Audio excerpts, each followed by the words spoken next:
मीनाक्षी किचेने आपनादेर स्वागत। आबार नतून नतून रेसिपि निये चले आसलाम। आजकेर रेसिपि हलो मटन कषा संगे पोलाव।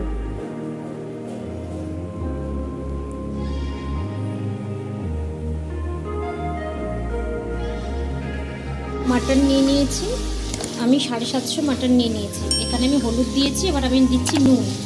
आमी आर हाफ चामचेरो कम हलुद दिচ্ছি। अच्छा एखाने दिচ্ছি हालका জিরের গুঁড়ো। আচ্ছা এবার আমি দিলাম 1 চামচ আদা রসুন পেস্ট। যেহেতু আমি এটা পেস্টটা ফ্রিজে করে রেখে দিয়েছিলাম, পেস্ট করে ফ্রিজে রেখেছিলাম, তাই জন্য একটু এটা এখনো ঠান্ডা রয়েছে। আর লাগছে আমার 1 কাপের কম টক দই। আচ্ছা এবার আমি এর মধ্যে দিয়ে দিচ্ছি আন্দাজ মতন সরষের তেল। আচ্ছা এবার আমি এটা পুরো ভালো করে মাখিয়ে নেব।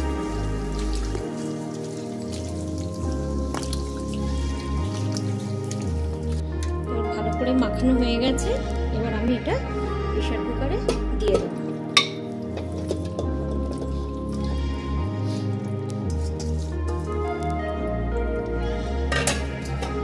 এবার আমি 1 চামচ লঙ্কার গুঁড়ো দিয়ে দিলাম।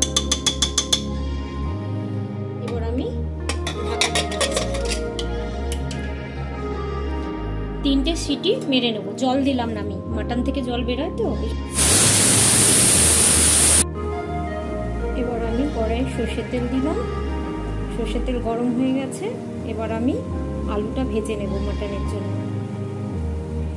আর এদিকে আমার প্রেসার কুকারে 4টে সিটি দিয়ে দিয়েছি, বন্ধ করে দিয়েছি গ্যাস। এবার আমি আলু ছেড়ে দিচ্ছি।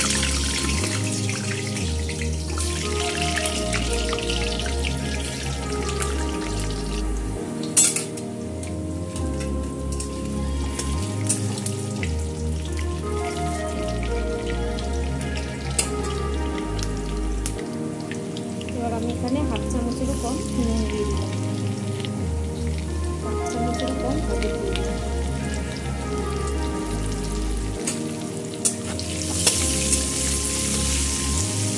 আলুটা আমি গ্যাস কমিয়ে হালকা ভেজে দেব।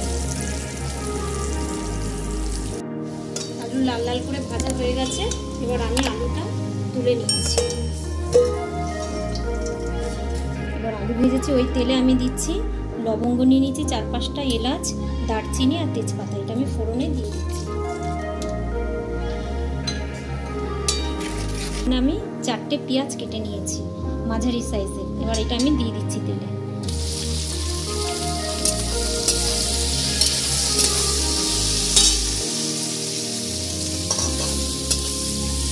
মাটনে আমি নুন দিয়েছি, তাই জন্য এখানে অল্প অল্প করে আবার নুন দিলাম।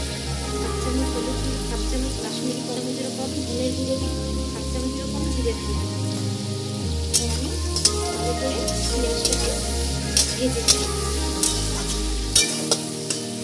4 থেকে 5 মিনিট আমি পেঁয়াজটাকে কষিয়ে নিই। 1 চামচ আদা রসুন পেস্ট দিলাম। এবার ভালো করে আরেকটু কষিয়ে নেব। কষিয়ে আমি মাটনটা দিয়ে দিই।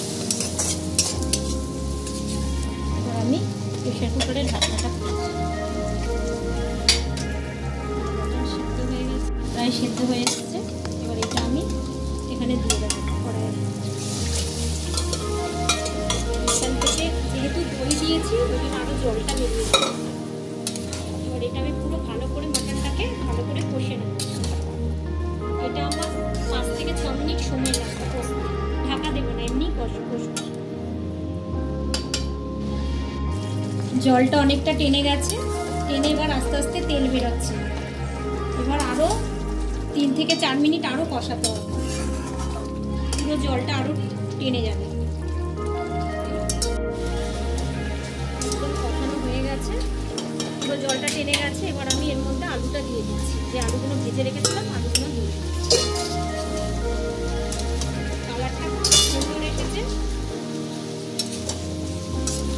গন্ধটাও দারুণ বেরিয়েছে।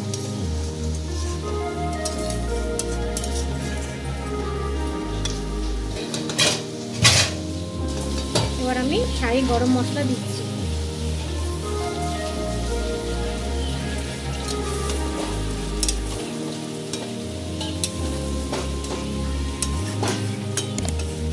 এবার আমি হয়ে গেছে, এবার আমি সার্ভ করে দেবো। বন্ধুরা, আপনাদের মটন কষার রেসিপিটা কেমন লাগলো আপনারা অবশ্যই কমেন্ট করে জানাবেন। ভালো লাগলে অবশ্যই লাইক শেয়ার করবেন। আমি নতুনত্ব বানানোর চেষ্টা করলাম, তো অবশ্যই বানিয়ে আপনারা গরম গরম পোলাওর সঙ্গে মটন কষা খেয়ে দেখবেন। ভালো লাগলে লাইক শেয়ার সাবস্ক্রাইব করে দেবেন। Thank you.